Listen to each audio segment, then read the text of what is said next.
Assalamu alaikum viewers, welcome to Indian Nurses Preparation Academy. This is me Zishan Ahmed. Today we are going to talk about ABG's interpretation.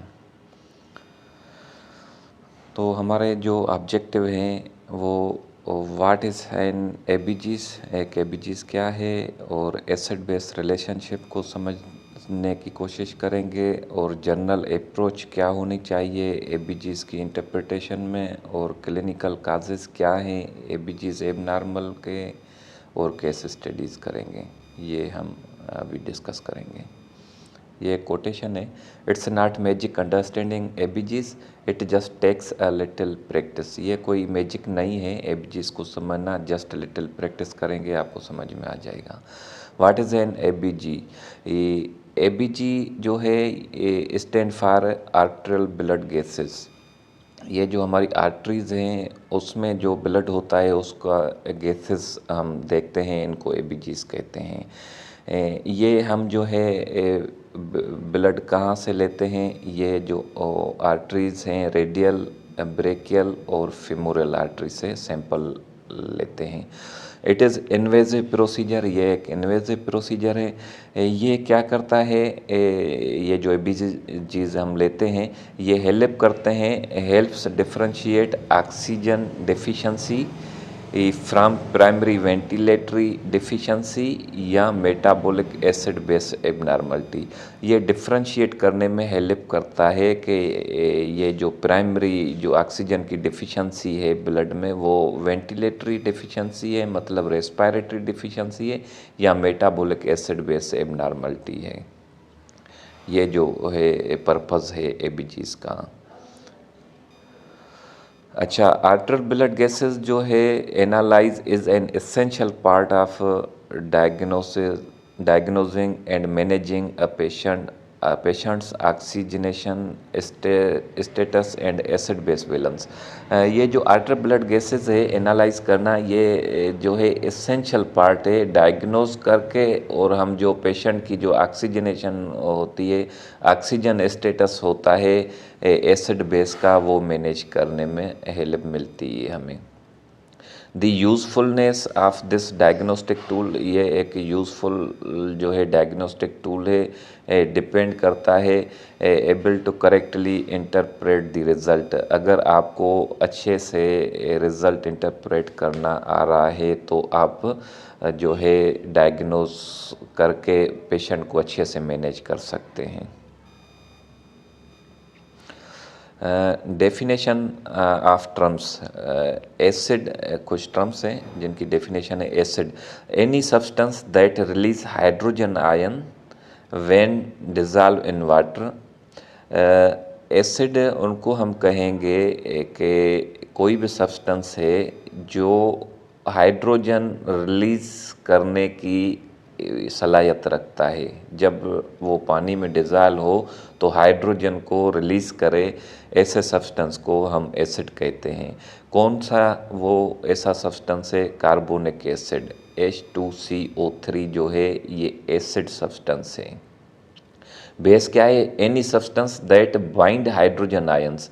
Acid वाला जो substance होगा ये release करेगा hydrogen ions को, और जो base वाला होगा ये रिलीज़ करेगा हाइड्रोजन आयंस को, सॉरी बाइंड करेगा, bind hydrogen ions when dissolve in water.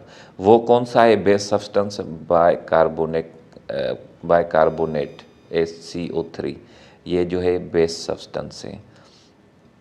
ठीक है। बफर वो सब्सटेंस है, any substance capable of binding and releasing.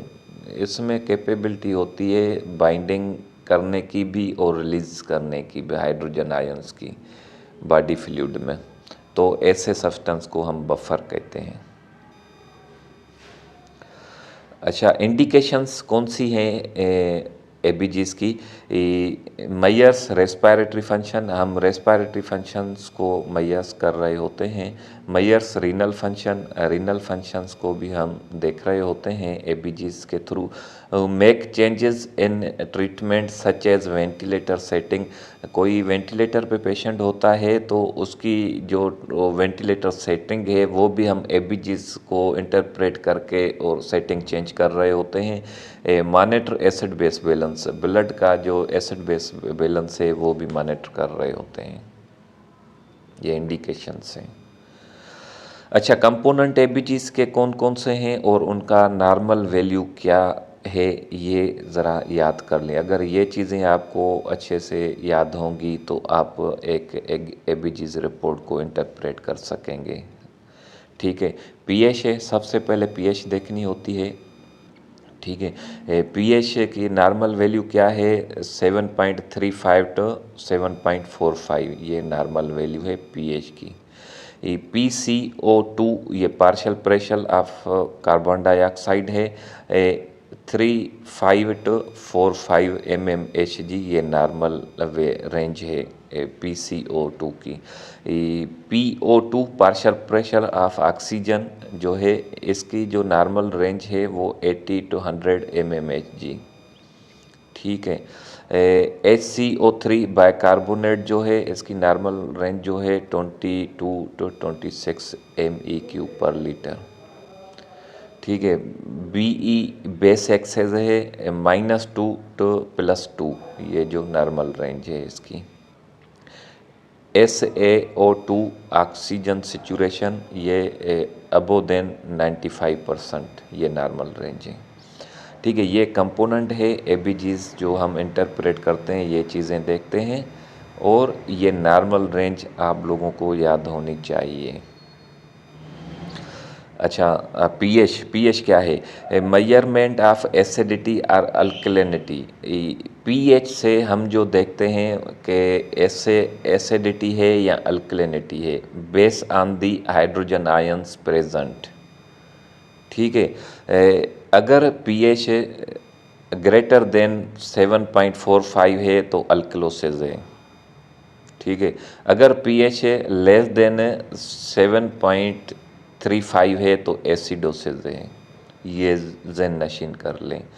Greater than 7.45 है तो अल्कलोसिस, पीएच अगर लेस देन 7.35 है तो एसिडोसिस। क्लियर। 7.40 जो है considered exactly normal when determining compensation. जब हम डिटरमाइन कंपनसेशन कर रहे होते हैं तो उस टाइम जो है 7.4 कंसिडर करते हैं एग्जैक्टली नॉर्मल रेंज पीएच की। अच्छा, पीएच के बाद जो हम चीज़ दूसरी देखते हैं वो है PaCO2 partial pressure of carbon dioxide. तो measurement of carbon dioxide control by the lungs. Carbon dioxide जो हम मेजर करते हैं, इनको कंट्रोल कौन, लंग्स करते हैं, क्योंकि ऑक्सीजन और कार्बन डाइऑक्साइड की जो एक्सचेंज हो रही होती है वो लंग्स में हो रही होती है। ठीक है, तो रेस्पिरेटरी फंक्शन के लिए हम ये लंग्स PaCO2 देखते हैं। एसिडिटी और अल्कलोसिस तो हमने पीएच में देख लिया। अभी हम देखेंगे कि एसिडिटी अगर है तो ये रेस्पिरेटरी एसिडोसिस है या मेटाबॉलिक एसिडोसिस है। रेस्पिरेटरी के लिए हम PaCO2 देखेंगे। If PaCO2 greater than pH less than normal range. PaCO2 greater than normal range अगर है, मतलब PaCO2 3.5 to 4.5 था ना, 4.5 से अगर ग्रेटर है और pH 7.35 से लेस है तो ये हो जाएगा एसिडोसिस। ठीक है, एसिडोसिस। और अगर PaCO2, अच्छा यहाँ पे ये आ गया, PaCO2 ग्रेटर देन 4.5 हाइपोवेंटिलेशन है, एसिडोसिस में जाएगा। हाइपोवेंटिलेशन जाहिर बात है कार्बन डाइऑक्साइड ज़्यादा हो जाएगा तो एसिडोसिस में जाएगा। वो क्यों ज़्यादा होगा, हाइपोवेंटिलेशन है, मतलब वेंटिलेशन कम हो रही है लंग्स से, कार्बन डाइऑक्साइड एक्सेल कम हो रहा है तो वो ब्लड में ज़्यादा रहेगा तो नॉर्मल रेंज से बढ़ जाएगा PaCO2। ठीक है, PaCO2 अगर लेस देन है तो हाइपर वेंटिलेशन है, ब्लड में अगर फिर कार्बन डाइऑक्साइड कम हो जाएगा क्यों होगा? क्योंकि हम ज़्यादा ब्रीथ ले रहे हैं, हाइपर वेंटिलेशन कर रहे हैं, जैसे पैनिक अटैक में हम बार बार ब्रीथ, बड़ी बड़ी ब्रीथ ले रहे होते हैं, तो ये अल्कलोसिस में जाएगा। ठीक है। तीसरा जो कंपोनेंट हम देखते हैं वो है HCO3। ये बाइकार्बोनेट है। Measures the amount of bicarbonate in blood. Blood में हम बाइकार्बोनेट अमाउंट देख रहे होते हैं। It is show to metabolic status. ये मेटाबॉलिक स्टेटस शो करता है। PaCO2 रेस्पिरेटरी स्टेटस, और जो है HCO3 ये मेटाबॉलिक स्टेटस शो करता है। इसको कंट्रोल कौन करता है? किडनी कंट्रोल करती है। और PaCO2 को लंग्स कंट्रोल कर रहे थे, HCO3 को किडनी कंट्रोल करता है। If HCO3 less than 21 MEQ per liter, it means acidosis।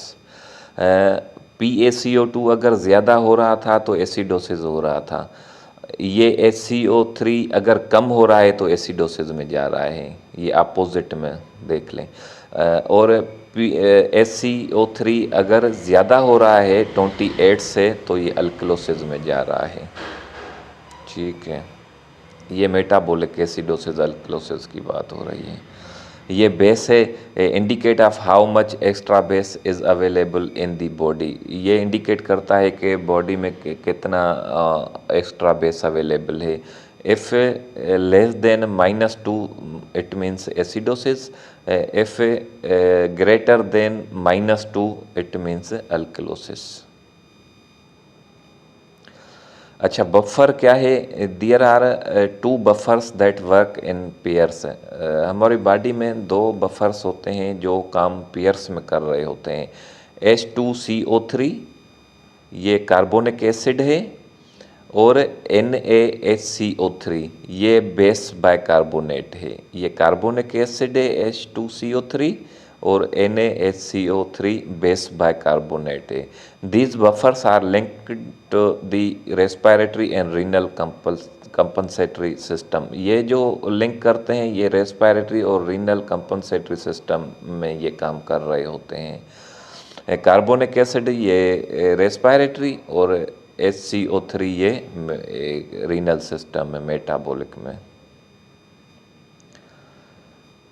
अच्छा, रेस्पिरेटरी कंपोनेंट जो है फंक्शन ऑफ लंग्स कैसे पता चलेगा? कार्बोनिक एसिड H2CO3 हम देख रहे होते हैं। ठीक है। ये approximately 98% normal metabolite are in the form of CO2। ये जो है CO2 फॉर्म में मेटाबोलाइज हो रहा होता है 98% अप्रोक्सीमेटली। CO2 प्लस से इसमें जब हाइड्रोजन जो है ना वो बाइंड करती है तो फिर H2CO3 बन जाता है। ठीक है। कार्बन डाइऑक्साइड और हाइड्रोजन जब आपस में मिलते हैं, बाइंड करते हैं, तो H2CO3 बनता है। Access CO2 Excel by lungs, जब ज़्यादा वो एक्सेल हो जाते हैं CO2 तो वो लंग्स करते हैं। ये हमने पहले भी डिस्कस किया है। मेटाबॉलिक कंपोनेंट कौन से हैं? ये थे रेस्पिरेटरी कंपोनेंट H2CO3, और जो है मेटाबॉलिक कंपोनेंट कौन से हैं जो फंक्शन के किडनी को शो कर रहे होते हैं? वो है बेस बाइकार्बोनेट, ये NaHCO3, ये बेस बाइकार्बोनेट है NaHCO3, ये किडनी के फंक्शन को शो करता है। Process of kidney excreting hydrogen into the urine and reabsorbing. ये एक प्रोसेस है, किडनी एक्सक्रिएट कर रही होती है हाइड्रोजन आयंस को, और यूरिन में जो है वो एक्सक्रिएट हो रहे होते हैं, रीअब्जॉर्ब होते हैं, मतलब ब्लड से निकल रहे होते हैं, तो रीअब्जॉर्प्शन इसको कहते हैं। HCO3 into the blood from the renal tubules। जो हमारी किडनी में ट्यूब्यूल्स होते हैं ना, वहाँ से ये जो प्रोसेस हो रहा होता है, हाइड्रोजन आयंस जो एक्सक्रिएट हो रहे होते हैं ब्लड से। ठीक है। रीनल ट्यूब्यूल्स में active exchange sodium for hydrogen ions between the tubular cells and glomerular filtration. इसको ग्लोम्युरल फिल्ट्रेशन कहते हैं। किडनी में जो ट्यूबुलर में हो रही होती है ना एक्सचेंज हाइड्रोजन और सोडियम की, तो ये ग्लोम्युरल फिल्ट्रेशन इसको कहते हैं। Carbonic anhydrase is an enzyme. Carbonic anhydrase एक एंजाइम है जो एक्सिलरेट करता है हाइड्रोजन या डिहाइड्रेशन को carbon dioxide in renal epithelial cells में। ठीक है, ये एंजाइम का ये काम है जो हाइड्रेशन करा रहा होता है एपिथेलियल सेल में, किडनी के एपिथेलियल सेल में। ठीक है, अभी देखते हैं एसिडोसिस और अल्कलोसिस। सबसे पहले तो हम देखेंगे पीएच लेस देन 7.35 है तो एसिडोसिस शो कर रहा है। ठीक है, और पीएच के साथ दूसरा कंपोनेंट जो हम देखेंगे PCO2 देखेंगे, ये ग्रेटर देन 4.5 है, ये अपोजिट में। पीएच और PCO2 ये अपोजिट जाते हैं, ये नॉर्मल से ज़्यादा जा रहा है PCO2 और पीएच नॉर्मल से कम जा रहा है। एसिडोसिस में ये ऐसे जाते हैं, पीएच अगर कम जाएगा तो जाहिर बात है एसिडोसिस होगा, तो PCO2 यकीनन ये नॉर्मल रेंज से ज़्यादा होगा, और SCO3 जो है ये नॉर्मल रेंज से कम होगा या नॉर्मल होगा, ये एसिडोसिस, रेस्पिरेटरी एसिडोसिस। अल्कलोसिस में क्या होगा, पीएच ज़्यादा होगी, जाहिर बात एसिडोसिस में पीएच लो हो रही है तो यहाँ पे greater than normal range, alkalosis में पीएच, और जाहिर बात है PCO2 अपोजिट जाएगा तो ये लेस देन में जाएगा। ठीक है, ये लेस देन में जाएगा, यहाँ एसिडोसिस में PCO2 ग्रेटर जा रहा था और SCO3 ये जो है अपर रेंज में है, मतलब नॉर्मल रेंज अपर रेंज में है, तो ये अल्कलोसिस, रेस्पिरेटरी अल्कलोसिस शो कर रहा है अगर इससे ज़्यादा होगा तो। अच्छा, respiratory acidosis, think of CO2 as an acid. CO2 जो है इसको समझो एक एसिड है। Failure of the lungs to exhale adequate CO2, जब लंग्स फेलियर हो जाते हैं कि कार्बन डाइऑक्साइड को एक्सहेल प्रॉपर नहीं कर पाते नॉर्मल रेंज में, तो फिर रेस्पिरेटरी एसिडोसिस में पेशेंट जाता है। PH less than normal range है एसिडोसिस में, और PCO2 greater than normal range. ठीक है, 45 से ग्रेटर होगा रेस्पिरेटरी एसिडोसिस में, और पीएच जो है नॉर्मल रेंज से कम होगी रेस्पिरेटरी एसिडोसिस में, और SCO3 नॉर्मल होगा क्योंकि उसका रेस्पिरेटरी में रोल नहीं है।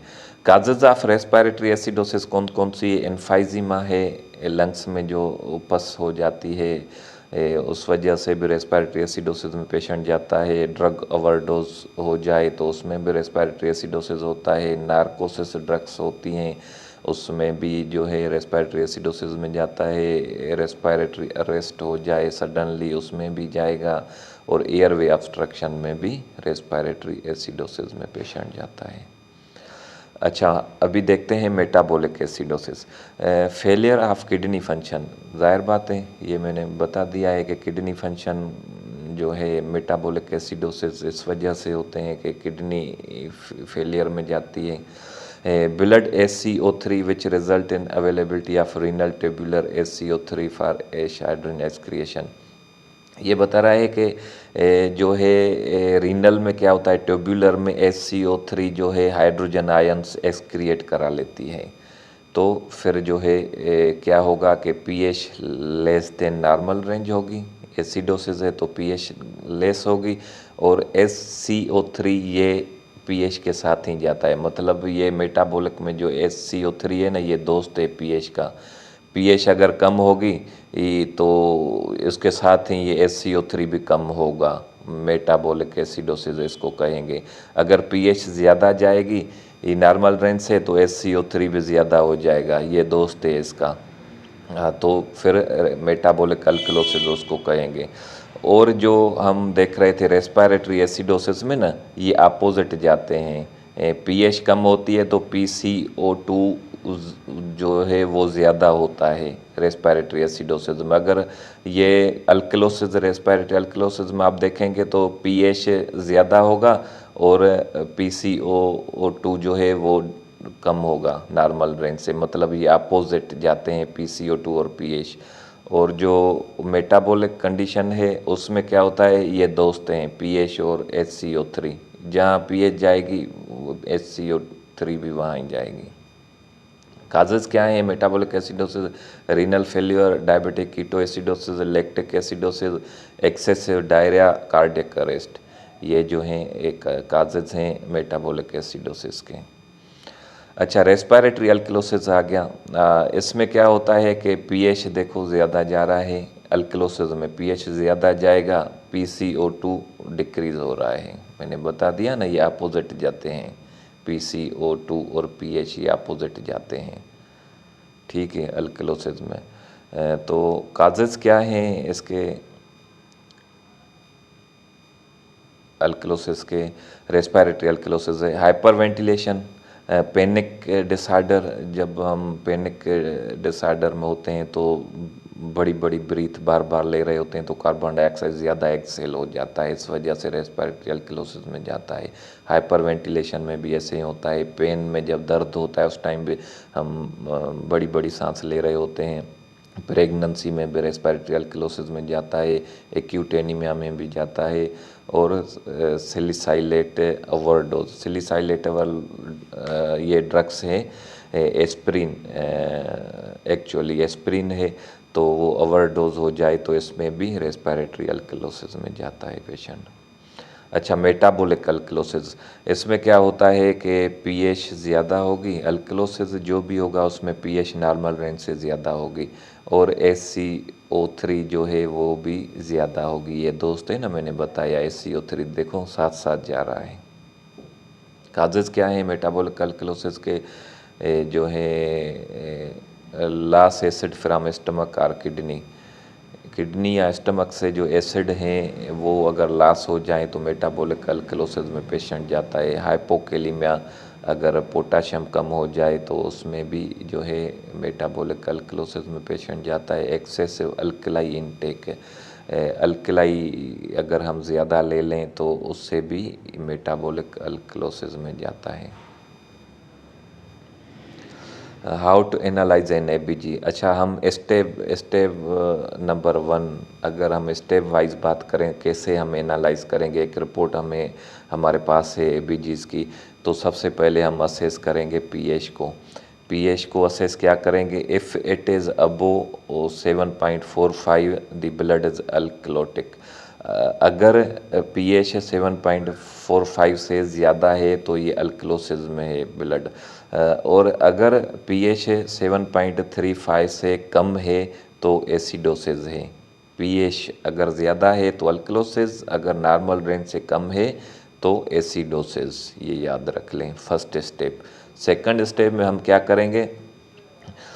इफ़ द ब्लड इज़ अल्कलोटिक और एसिडोटिक वी नाउ नीड, अगर ब्लड अल्कलोटिक हमने देख लिया कि वो पीएच ज़्यादा है तो अल्कलोटिक है, अगर लेस देन नॉर्मल रेंज है तो एसिडोटिक है, फिर हम दूसरे स्टेप में क्या देखेंगे कि we now needed to determine if it is cause primary by respiratory और मेटाबॉलिक प्रॉब्लम। फिर हम देखेंगे कि ये रेस्पिरेटरी प्रॉब्लम है या मेटाबॉलिक प्रॉब्लम है।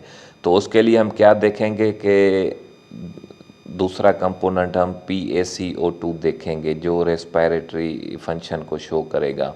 If pH less than normal range, pH अगर लेस देन नॉर्मल रेंज है और PaCO2 ये ग्रेटर देन नॉर्मल, क्योंकि मैंने बताया ये अपोजिट जाता है तो ये एसिडोस, रेस्पिरेटरी एसिडोसिस हो जाएगा। If pH greater than normal range और PaCO2 less than normal range तो ये अल्कलोसिस में जाएगा, अपोजिट जाएगा। ये एरो देखो ऊपर जा रहा है, ये एरो नीचे आ रहा है। तो रेस्पिरेटरी का जो कंपोनेंट है PaCO2 ये अपोजिट पीएच के जाता है। अच्छा, स्टेप नंबर 3 में हम क्या देखेंगे कि मेटाबॉलिक, रेस्पिरेटरी हमने देख लिया, पहले पीएच देखी, रेस्पिरेटरी कंपोनेंट देख लिया, अभी metabolic component. If pH less than normal range और HCO3 less than normal range, ये दोस्त है इसके साथ साथ जा रहा है तो ये मेटाबॉलिक एसिडोसिस है। If pH greater than normal range और HCO3 भी greater than normal range, metabolic alkalosis. If they are moving in the same direction, ये सेम डायरेक्शन में जाते हैं, then the problem is primary metabolic in nature. SCO3 और pH same direction में जा रहे हैं तो मेटाबॉलिक जो है प्रॉब्लम है प्राइमरी। अच्छा, चौथे स्टेप में हम क्या देखेंगे कि मेटाबॉलिक इम्बैलेंस में लुक एट PaCO2। अगर मेटाबॉलिक हमने देख लिया सेम डायरेक्शन में SCO3 और pH जा रहा है, फिर हम देखेंगे PaCO2 को। इफ़ इट इज़ नॉर्मल, अगर ये नॉर्मल है PaCO2 रेस्पिरेटरी कंपोनेंट जो है ये नॉर्मल है, तो ये अनकम्पनसेट रेस्पिरेटरी एसिडोसिस या रेस्पिरेटरी मेटाबॉलिक एसिडोसिस या मेटाबॉलिक अल्कलोसिस हो जाएगा, अनकम्पनसेटेड। इफ़ इट्स एबनॉर्मल, अगर ये PaCO2 भी उनके साथ एबनॉर्मल है तो पार्शियल कंपनसेशन हो रही है, तो इसको हम कहेंगे मेटाबॉलिक एसिडोसिस और पार्शियल कंपनसेशन। अगर रेस्पिरेटरी इम्बैलेंस है, मतलब कि pH और उसके अपोजिट PaCO2 रिज़ल्ट है, तो रेस्पिरेटरी इम्बैलेंस है, उसमें हम फिर SCO3 को अगर देखेंगे तो इफ़ इट इज़ नॉर्मल, अगर ये SCO3 नॉर्मल होगा तो हम कहेंगे कि अनकम्पनसेटेड है रेस्पिरेटरी एसिडोसिस या alkalosis. If it is abnormal तो हम कहेंगे पार्शियल कंपनसेशन है। ठीक है, समझ आ रही है। ये रिलेशनशिप PaCO2 और pH का जो मैंने डिफ़ाइन किया हुआ है कि जो नॉर्मल रेंज है pH की 7.40 जो एक्यूरेट है, और जो इसकी PaCO2 की है वो 40 है।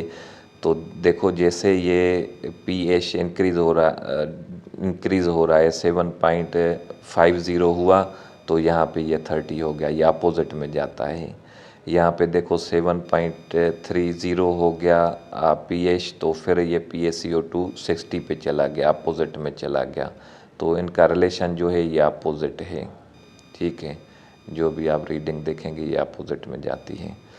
अच्छा, अगर हम समराइज़ करें पूरा जितना भी हमने पढ़ के आए हैं, तो रेस्पिरेटरी एसिडोसिस को अगर आप देखेंगे तो pH less than normal range होगी और PaCO2 greater than normal range होगा। तो और इसमें रेस्पिरेटरी एसिडोसिस में HCO3 नॉर्मल होगा, क्योंकि ये तो मेटाबॉलिक शो करता है ना। तो रेस्पिरेटरी एसिडोसिस में ये दो कंपोनेंट जो है ये अपोजिट होंगे, pH कम होगा, PaCO2 इंक्रीज़ होगा। रेस्पिरेटरी अल्कलोसिस में अगर हम देखें तो अल्कलोसिस में pH इंक्रीज़ होगी नॉर्मल रेंज से, और जो PaCO2 है ये डिक्रीज़ होगा नॉर्मल रेंज से, और HCO3 ये नॉर्मल होगा। तो ये रेस्पिरेटरी अल्कलोसिस है। और मेटाबॉलिक एसिडोसिस अगर हम देखें तो pH भी डिक्रीज़ होगा और SCO3 भी डिक्रीज़ होगा, और PaCO2 ये नॉर्मल होगा अपनी रेंज में। ठीक है, ये दोस्त हैं ना मेटाबॉलिक एसिडोसिस में SCO3 और pH ये दोनों डाउन जा रहे हैं एसिडोसिस में। मेटाबॉलिक अल्कलोसिस में क्या है कि ये इंक्रीज़ हो रहे हैं, pH भी इंक्रीज़ है, HCO3 भी इंक्रीज़ हो रही है, PaCO2 नॉर्मल है, क्योंकि ये रेस्पिरेटरी कंपोनेंट है, ये नॉर्मल होगा। अच्छा, ये हो गया। हाँ, बाकी ये कंपनसेट है और जो है ये थोड़ा ट्रिकी है। Body attempt to compensate quickly by changing the respiratory rate. ये जो बॉडी हमारी जो है कंपनसेट क्विकली करती है रेस्पिरेटरी रेट चेंज करके। Lungs are very sensitive and can compensate quickly by changing respiratory rate. ये जो है लंग्स सेंसिटिव हैं, ये जल्दी में कंपनसेट कर जाते हैं अपनी रेस्पिरेटरी रेट को चेंज करके। और किडनी जो है ना ये मोर पावरफुल बट स्लोवर, ये मतलब सेंसिटिव नहीं है, पावरफुल है लेकिन स्लो काम करती है। घंटों से दिन तक लग जाते हैं कंपनसेट होने में। ठीक है, लंग्स सेंसिटिव है, किडनी जो है पावरफुल है लेकिन स्लोअर है, और लंग्स फास्ट काम करते हैं, क्विकली कंपनसेट करते हैं। Change the amount of hydrogen excreted and bicarbonate retained. फिर जो है किडनी क्या करती है, हाइड्रोजन एक्सक्रिएट करती है, बाइकार्बोनेट रिटेन करती है। If pH low the kidney will excrete more hydrogen. अगर pH कम होती है तो किडनी क्या करती है, एक्सक्रिएट करती है हाइड्रोजन आयंस को एंड रिटेन करती है बाइकार्बोनेट HCO3 को। ठीक है। अभी हम ये एक केस स्टडी देख लेते हैं। पीएच 7.62 है। फर्स्ट स्टेप हमने पीएच देखी। ये देखो, अगर 7.45 से ज़्यादा हो तो ये अल्कलोसिस होगा ना, तो ये अल्कलोसिस है। अभी हम देखेंगे अल्कलोसिस रेस्पिरेटरी है या मेटाबॉलिक है। इसके लिए हम PCO2 देख रहे हैं, तो PCO2 जो है ये 30 है, तो मतलब PCO2 कम है, तो ये अपोजिट जा रहा है PCO2। ठीक है, 35 तक नॉर्मल था ना PCO2, तो उससे लेस अमाउंट में है, तो ये जो है अल्कलोसिस है। और पीएच भी ज़्यादा है तो अल्कलोसिस है, रेस्पिरेटरी अल्कलोसिस है। अभी हम SCO3 देखें। SCO3 जो है ये 30 है, मतलब नॉर्मल रेंज से ज़्यादा है, तो ये कंपनसेट कर रहा है। रिज़ल्ट में देखते हैं क्या इंटरप्रेट किया है। Acute alveolar hyperventilation, respiratory alkalosis and metabolic alkalosis with corrected hypoxaemia. अच्छा, ये जो है हाइपर वेंटिलेशन में है पेशेंट।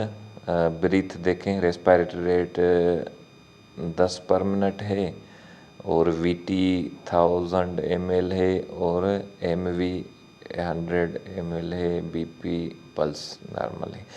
अच्छा, रेस्पिरेटरी अल्कलोसिस है और मेटाबॉलिक अल्कलोसिस है।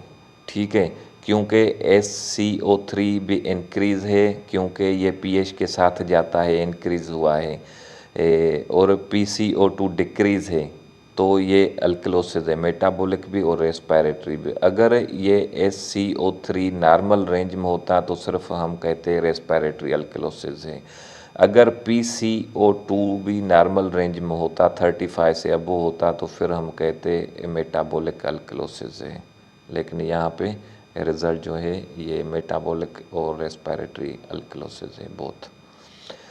केस स्टडी दूसरा, एक पेशेंट है 27 years, retarded with insulin dependent diabetes mellitus, arrived at ER from the in situation were he lived on room air पे है। ABGs जो है हम इसकी देखते हैं।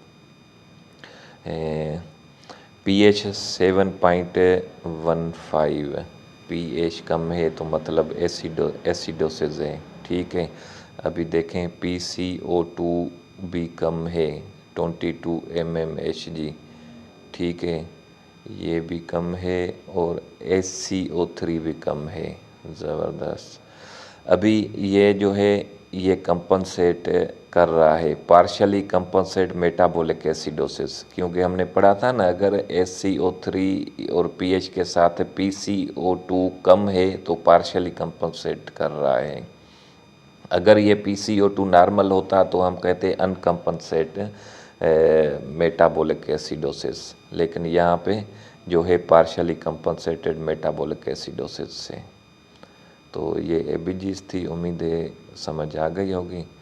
और जो है ये प्रैक्टिस के लिए respiratory alkalosis, respiratory acidosis, metabolic acidosis, ये ज़रा देख लीजिएगा, फर्दर प्रैक्टिस थोड़ी कर लीजिएगा, और वीडियो को दोबारा देख लीजिएगा, इंशाल्लाह अच्छे से समझ आ जाएगी।